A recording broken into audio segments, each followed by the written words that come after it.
Soul Garden.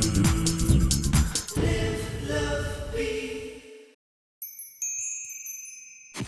Welcome back, Librans, and welcome now to Wednesday. Well, I think you're sunny and very sentimental today. In fact, with the moon in Aries, it's going to pull your energy into your private self. In fact, personally, when the moon's in my opposite sign, I really don't want to get off the couch. It is kind of a sit home with your honey and snuggle period. In fact, speaking of honeys, if you are in a romantic relationship today, you're particularly wired to have a real profound conversation with that person.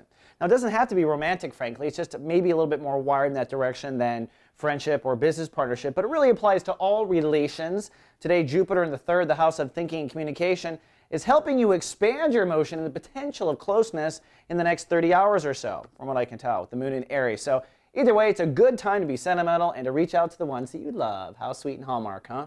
Now, the sun in Scorpio, 1 degree today, chiming into your house of self-esteem, values, and productivity. This is the natural house of Taurus, by the way, who are really naturally built with the ability to hold space and draw in value. So what you're doing is learning your Taurus traits at this moment. And in the first chapter, it's really about getting rid of old bad productivity habits. Now, this can also mean getting rid of things or beliefs that affect your self-esteem. So if you don't feel good about yourself, then you can't put the light cast out there. So, you know what I mean? You got to get a big pot of fire in your belly first. So in the first 10 days, you're going to realize there are things that kind of put your fire out when it comes to your self-esteem and feeling good about yourself. Now, realize the universe's goal here is to raise your value, especially if it is aligned with your career efforts, says Mars in Cancer in the 10th.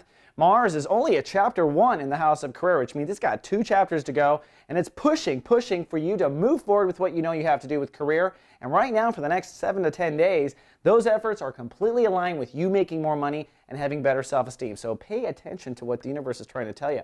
Then lastly, speaking of what the universe is trying to tell you, Saturn is still vibrating at a degree that tells me it's information gathering right now. Now, since Saturn's in your house of karma and deep spiritual legacy, right now I think there's a lot of interesting secrets bubbling up to the surface. Pay attention to those little quirky jokes you're making. There may be a message there. All right, Libra, that's all we have for today. See you tomorrow with more. Live, love, be. Soul Garden.